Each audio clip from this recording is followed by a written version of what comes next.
Hello friend, welcome back to my channel. আজ আমি তোমাদের শেয়ার করব সুজির কেক। কোনো রকম তেল, বাটার, ঘি, বেকিং পাউডার, বেকিং সোডা, ময়দা, আটা ছাড়া এই কেকটি বানিয়ে দেখাবো। কেকটি খেতে খুবই সুস্বাদু হয়, ভিতরে একদম স্পঞ্জি হয়। দেখুন, আমি একটা কেটে দেখাচ্ছি ভিতরটা কতটা স্পঞ্জি হয়েছে। চলুন তাহলে এই কেকের রেসিপিটা শুরু করা যাক। প্রথমে একটা বোল নিয়েছি বড় সাইজের। এবার বোলের ভেতর দিয়ে দেব হাফ কাপ চিনি। যেহেতু এখানে মিক্সার গ্রাইন্ডার ব্যবহার করব না, তাই এখানে চিনিটা আস্তই দিচ্ছি। আর দিচ্ছি একদম গরম দুধ 1 কাপ। এবার ভালো করে মিক্স করে নেব যতক্ষণ না চিনিটা গলে যাচ্ছে। এখানে কিন্তু একদম গরম দুধই ব্যবহার করতে হবে, নালে চিনিটা গলবে না। দেখুন, চিনিটা গলে গেছে। এবার এখানে 1 কাপ সুজি দিচ্ছি। গ্রামের মাপে এখানে 200 গ্রাম সুজি আছে। এখানে আমি ছোট দানা সুজিটাই ব্যবহার করছি। আপনারা যদি বড় দানা সুজিটা ব্যবহার করেন তাহলে অবশ্যই একবার মিক্সার গ্রাইন্ডারে গুঁড়ো করে নেবেন। এবার একটু ভালো করে মিক্স করে নিলাম। মিক্স করে নেওয়া হয়ে গেছে। এবার এটা রেস্টে রেখে দেব 10 মিনিটের জন্য।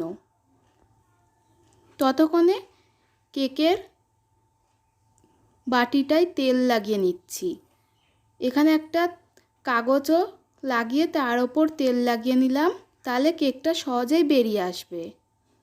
দেখুন, তেল লাগানো হয়ে গেছে। এবার সাইডে রেখে দিচ্ছি। এখানে আমি কেকটা আজকে প্রেসার কুকারে তৈরি করে দেখাবো। তার জন্য চুলায় একটা প্রেসার কুকার বসিয়ে তার ভেতর একটা প্লেট দিয়ে ঢাকনাটা আটকে 10 মিনিট লো ফ্লেমে একটু গরম করে নেব। দেখুন, 10 মিনিট হয়ে গেছে। সুজিটাও একদম যেই দুধটা ছিল তা পুরোটাই সোপ করে নিয়েছে। এবার একটু হ্যান্ড উইক্সের সাহায্যে ভালো করে ফেটিয়ে নেব। 5 মিনিট মতো ফেটানোর পর দেখবেন সুজির ব্যাটারটা একটু পাতলা হয়ে এসছে। তখন এখানে সামান্য পরিমাণে ভ্যানিলা এসেন্স দিয়ে ভালো করে মিক্স করে নেব। দেখুন, মিক্স করা হয়ে গেছে। এবার এখানে 1 প্যাকেট ইনো ব্যবহার করছি। 1 কাপ সুজির জন্য সবসময় 1 প্যাকেটই ইনো ব্যবহার করবেন। এখানে কোকোকলা ইনোটা দেবেন না, তাহলে কেকটা কোকোকলা টেস্টে হয়ে যাবে। এবার ভালো করে মিক্স করে নিচ্ছি। দেখুন, ফোম শুরু হয়ে গেছে। এবার সঙ্গে সঙ্গে কেক টিনে ব্যাটারটা ট্রান্সফার করে নেব। এবার একটা স্প্যাচুলার সাহায্যে একটু ঘুরিয়ে নেব যাতে ভেতরে কোনো বাবেল না থাকে। 10 মিনিট হয়ে গেছে। এবার কেক টিনটা প্রেসার কুকারে বসিয়ে ঢাকনা আটকে 30 থেকে 35 মিনিট লো ফ্লেমে বেক করে নেব। দেখুন, 30 থেকে 35 মিনিট হয়ে গেছে। এবার চেক করে দেখব কেকটা কেমন হয়েছে। এখানে একটা স্টিক দিয়ে দেখছি। দেখুন, স্টিকটা একদম ক্লিন এসছে, তার মানে কেকটা একদম পারফেক্টভাবে তৈরি হয়েছে। এবার কেকটা ঠান্ডা করে নেব।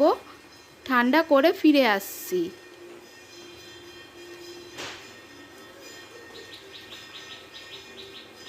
দেখুন, ঠান্ডা হয়ে গেছে।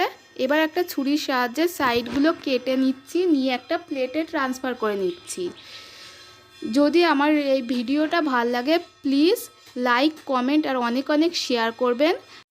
আর যারা এখনও আমার চ্যানেলটি সাবস্ক্রাইব করেননি তারা প্লিজ সাবস্ক্রাইব করে দেবেন।